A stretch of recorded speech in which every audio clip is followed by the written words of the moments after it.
Today I am explaining graph coloring problem by using backtracking. So in your previous classes I already have explained what actually the backtracking is. Again I am repeating this one just to give the hints what actually the backtracking is. We can consider an example.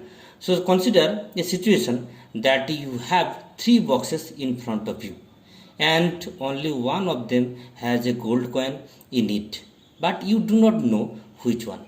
So, in order to get the coin, you will have to open all the boxes one by one. You will first check the first box. If it does not contain the coin, you will have to close it and check for the second box, and so on until you will find the coins.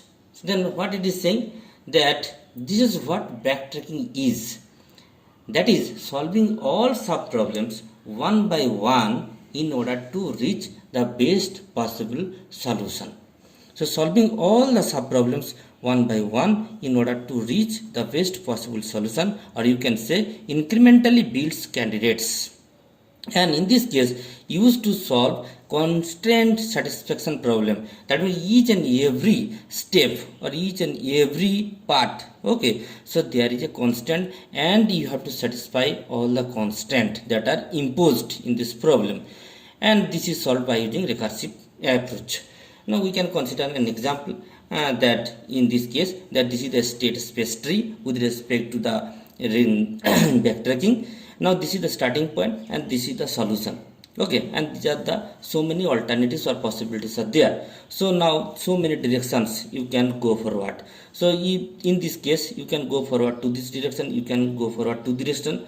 Okay, so in this you can accept this solution, you can accept this solution also. So if you are accepting this one solution, then again there are two alternatives, you can select either this one or either this one. So now if you are selecting this one, this is the dead end. Okay, so it is not the solution. So what you have to do, you have to backtrack to its previous solution point. So when you are backtracking and you are finding is there any alternative way, yes there is the alternative way. So you go forward to this direction and you are finding that this is the dead end, this is not the solution. Okay, again you have to backtrack. So in this way you can check for this alternative. Okay, you can check for this alternative, this one, then this one, backtrack, then you are first checking this alternative. Okay, and you can check this, you can accept this alternative, but this is the dead end, so you have to backtrack and this is the final solution. Okay, so in this case we can say that this is the solution point and the vertex which is basically adjacent to the solution point, it is basically known as E node, and this is the path, this is the solution path. Okay, except E node and live node, what are the other nodes are there? These are basically known as the live nodes. Now how to draw the state space tree? I can for that purpose we can consider an example. Suppose three students are there, one boy and two girls are there. Now three benches are there. Now we have to give the preference to boy and girl to sit in the benches. Okay, then what are the total number of possibilities? Three students are there, so 3 factorial equals to 6. So if you wish to draw the space tree, then what should be, so it should be like this one, that this is the starting point, and in this starting point, okay, you have to think then who will sit in the first bench, either B1 that means boy 1, or G1 that means girl 1, or G2 that means girl 2. So okay, so if you give preference to B1 in the first position, then in the second bench you have to give the preference to G1 or G2. So if you have given the preference to G1, then obviously in the third bench you have to give the preference to G2. Okay, so is there any alternatives? No. So what you have to do, that you have to backtrack. Already G2 covered, you have to backtrack. Okay, so but in this case, in the second bench, you can give the preference to G2. So this is another solution path. Okay, so in this case, that in the first bench you have given preference to B1, and the second bench you have given preference to the G2,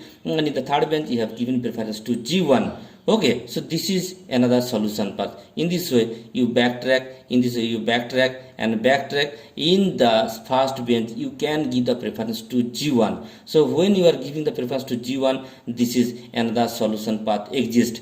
And when you are giving the preference to G2 in second bench, okay, this is another solution path exists.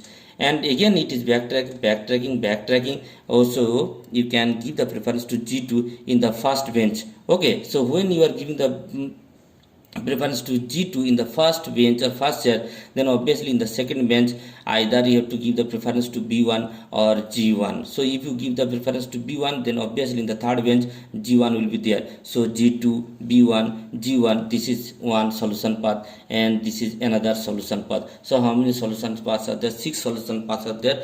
All total 6 solutions are there. Okay, so this is first bench, second bench, third bench, like this one. So 6 possibilities are there. Now in this case no constants are there, so there may be the constant that girl 1 should not be in the third bench. Okay, then obviously you have to discard this solution and you have to discard this solution. Okay, when you are imposing the constant.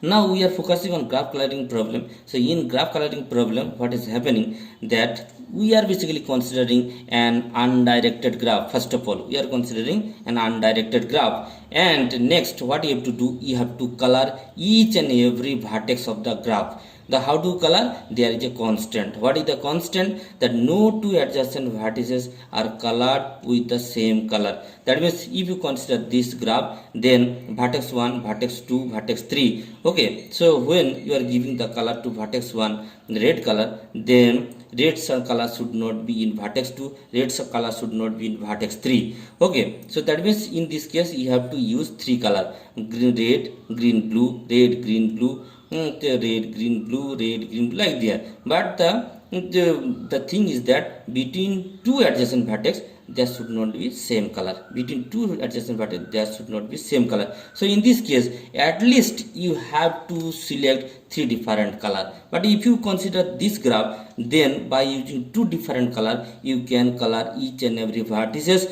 by following the constant. So in this case it may be red, then green, then again red, then green. Okay, between these two adjacent vertex different color, between two adjacent vertex different color, between two adjacent vertex different color, between two adjacent vertex different color. Okay, so that means that at least how many colors, different colors you need to color each and every vertex of a graph. This is basically known as the chromatic number. So at least how many color channels or how many different colors you need to color each and every vertex of a graph. This is basically known as the chromatic number. So what should be our approach? That when we wish to color each and every vertex of a graph, then we can start the processing from any vertex, and the vertex from where you are starting, this vertex basically indicated as vertex 0. So assign the color one by one to different vertices starting from vertex 0. Then which one is the vertex 0? The color, that means the vertex from where we are starting our processing, this is considered as vertex 0.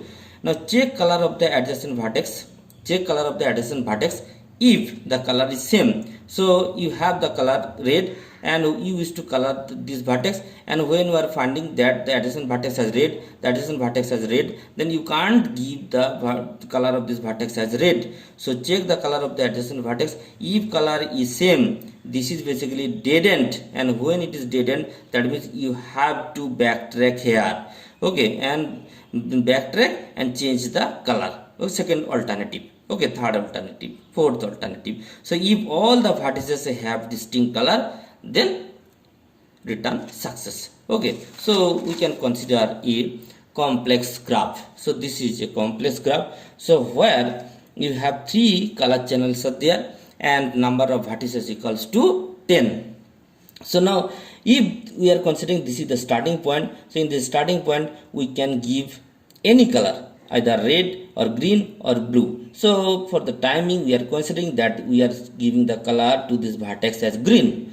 Then this is the adjacent vertex, this is the adjacent vertex, this is the adjacent vertex. All these 3 adjacent vertex does not have green color. This is the condition. So first of all what we will do, we will color all the outer liner vertices, and then we will color all the inner vertices. Suppose, so if this color is green, then we may give the color to this vertex as red. Okay, So in this case we have used two color channel. Okay, and second, we are when we to give the color to this vertex, then we can reuse the color green. Okay, so because here you can either you can green or we can use blue. Okay, suppose we are reusing this one, we can give also blue, no problem. Okay, because we have three color channel.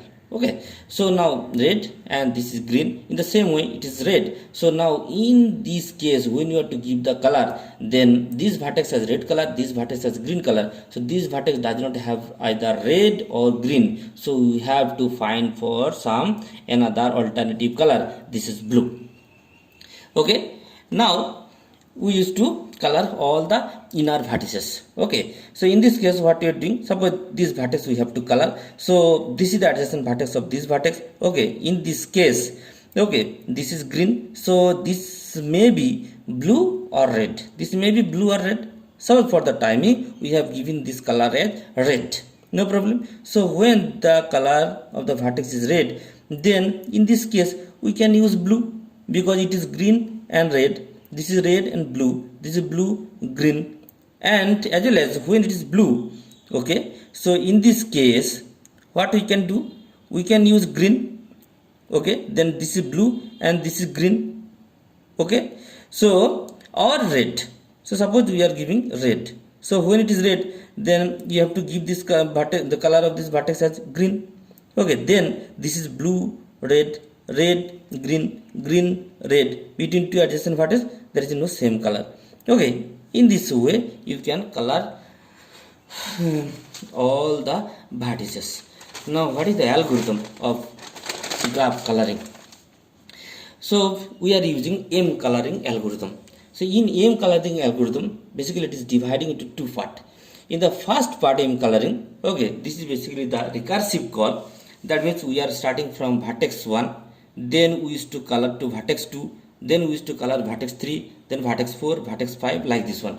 Okay, so first of all K, that means the vertex. Okay, so the K equals to 1, so vertex 1, K equals to 2, vertex 2, K equals to 3, vertex 3, like this one. So if K equals to 1, then what you are doing, next value K. Then what is the functionality of next value? The functionality of the next value is that suppose this is the vertex and we used to give the color. Okay, so this is vertex 1, this is vertex 2, and this is vertex 3. We used to give the color. Okay, then in this case when we used to give the color, then what you have to do, we have to check the color of the adjacent vertices. Okay, so who will take this responsibility? The next value function will take the responsibility. So in this case when K equals to 1, that means we are starting from where, so we can give any color. So for the timing, when K equals to 1, next value equals to 1, so xk means this array basically contain the color of each and every vertices. That means this is the vertex, this is the color of vertex 1, this is the color of vertex 2, this is the color of vertex 3, this is the color of vertex 4, like this one. Okay, so it is 1, so x1 it is equals to xk plus 1. What is the initial value of xk? It is 0. Okay, so 0 plus 1 mod 5. So 0 plus 1 mod 5. So 0 plus 1 mod 5 equals 1. So that means x1 equals to 1. That means you have given vertex 1 the color 1. Okay, so this is vertex 1, this may be the color 1. Okay, so the color 1 may be the red, green, blue, whatever. So color 1 is the red, suppose. So you have given the color to vertex 1 as red. Now after that what you are doing, that if xk equals to 0, then return xk equals to 0. Okay, so if xk equals to 0 means you fail to give the color of a vertex, or you fail to give the color of a vertex, then you have to return. Okay, so in this way for each and every vertices the next value function is basically working. So we can consider another value of k. Suppose k equals to 2, we used to give the color of vertex 2. Then what we are doing, we are basically accessing the function next value function 2. So the value of k equals to 2. So when the value of k equals to 2, so x2, so x2 equals to x0 plus 1. So what is the initial value of x2? 0. So 0 plus 1 mod 5. So that means 1. So that means x1 equals to 1, you have used color 1, and in x2 you are also using color 1. Okay, then what is happening? That means between two adjacent vertices, you are using the same color, but you do not know whether these two are adjacent vertex or no. Then what you have to do? You have to check whether these two are adjacent vertex or not. If these two are not adjacent vertex, then you can use same color, no problem. So who will check this condition? We will check that G is the adjacent vertex. K j not equals to 0. So suppose k equals to 1 and j equals to 3. 1 3. 1 3 means vertex 1, vertex 3. Now, between vertex 1 and vertex 3, if there is a edge, then obviously it is not equals to 0. If there is no edge, then it is equals to 0. So when it is not equals to 0, that means these two vertices are adjacent. So if the k equals to 2 and j equals to 3, 2 3, that is between vertex 2 and vertex 3, is there any edge? If it is not equals to 0, obviously these two are adjacent vertices. We are basically finding from the adjacency matrix. So now if these two are adjacent vertex, now you have to check whether these two have same color or not. Okay, in this case xk, that means x2 equals to 1 and xj, j equals to, that means j equals to, it is basically searching all the vertices, j equals to 1 to n number of vertices are there. Okay, so among n number of vertices, one vertex may be the adjacent of this vertex. Okay, so k equals to, in this case k equals to 2, so x2 equals to 1, and we are starting from j equals to 1, so x1, so x2 and x1, these two color are same. So initially in this case we have find 1, so and in this case x1 and x2, that is vertex 1 and vertex 2, both are adjacent and also have same color. So in this case what will happen? So this is the dead end. You can't give the same color to the adjacent vertex. Okay, then what you have to do? You have to finding for the second alternative. So now finding for the second alternative, that is again it will repeat. So when repeating xk, the value of x equals to 2. So xk plus 1. That means what is the present value of xk? 1. So 1 plus 1 mod 5. So that is equals to 2. Okay. So when x2 equals to 2, then you just check that j equals to 1 to n. Okay. For any cases, okay, this condition is not satisfied. Because x1 and x2 both are adjacent, and finally you are finding the value of x2 equals to 2. Okay, so these two vertex has different color. Okay, so now you have colored vertex 2, again it will repeat to give the color to vertex 3, vertex 4, vertex 5, like this one. Okay, so this is all about the graph coloring problem. Okay, and regarding the graph coloring problem, what are the assignments I will post? Okay, try to solve. Okay, that's all.